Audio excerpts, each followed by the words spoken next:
Residence degli Ulivi, l'incanto della natura per chi vive in città. Telefono 0962 96 4192 348 01 17 609.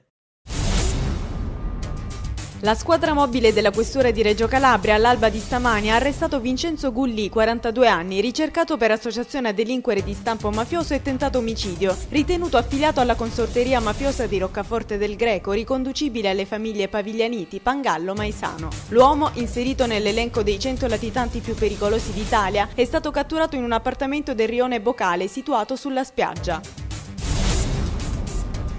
Ancora intimidazione, ancora ai danni di magistrati. Una busta contenente una lettera con minacce ed un proiettile è stata inviata con posta ordinaria al procuratore capo della Repubblica di Reggio Calabria, Giuseppe Pignatone. Nella lettera si fa chiaro riferimento all'attività anti-'ndrangheta della magistratura reggina ed anche all'impegno antimafia del presidente di Confindustria Sicilia, Ivan Lobello. Stasera il movimento Reggio Non Tace invita la città a partecipare al corteo come segno di presenza ai magistrati.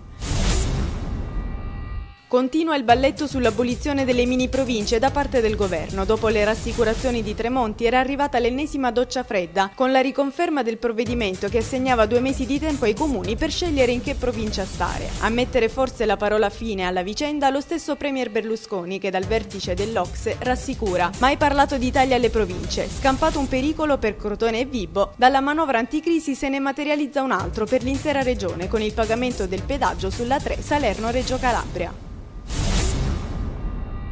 L'FC Catanzaro replica in seguito a quanto sostenuto nei giorni scorsi da Floriano Noto e Massimo Colosimo in merito alla situazione della squadra, ribadendo che la massa debitoria del Catanzaro Calcio è di 2.500.000 euro circa e si riferisce esclusivamente ad esposizioni nei confronti di tesserati, dipendenti, fornitori, fisco ed istituti previdenziali ed assistenziali. I 2 imprenditori erano interessati a rilevare la società giallorossa a un passo dal fallimento, ma hanno fatto retromarcia.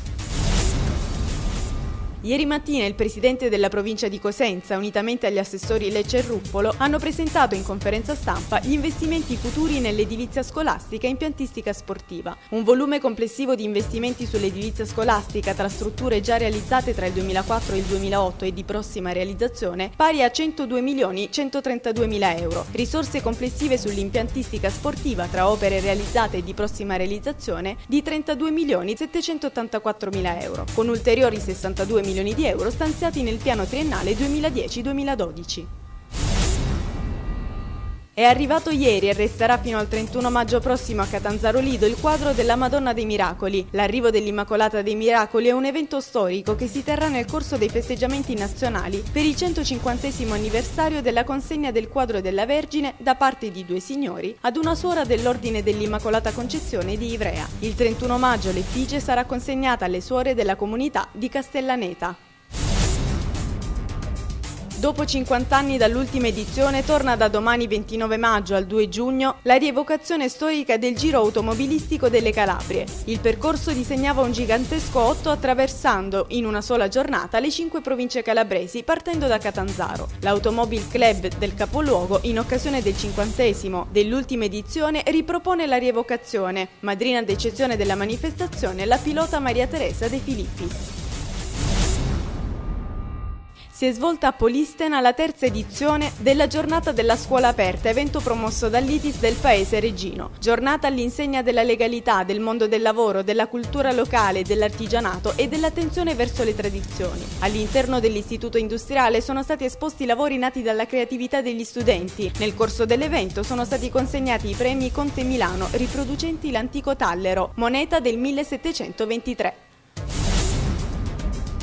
L'1 e il 2 giugno prossimo Crotone diventerà la città europea del formaggio. In questi 2 giorni, infatti, l'associazione tipicamente crotonese ha promosso insieme alla CIA, alla Camera di Commercio crotonese e di Slow Food, la degustazione dei migliori prodotti caseari crotonesi, allestendo appositi stand nel piazzale antistante lo stadio Ezio Scida. Previsti nel pomeriggio del 2 giugno anche una serie di laboratori del gusto. L'iniziativa è stata presentata ieri nella sala consiliare del comune di Crotone da Sergio Contarino e Franco Barretta.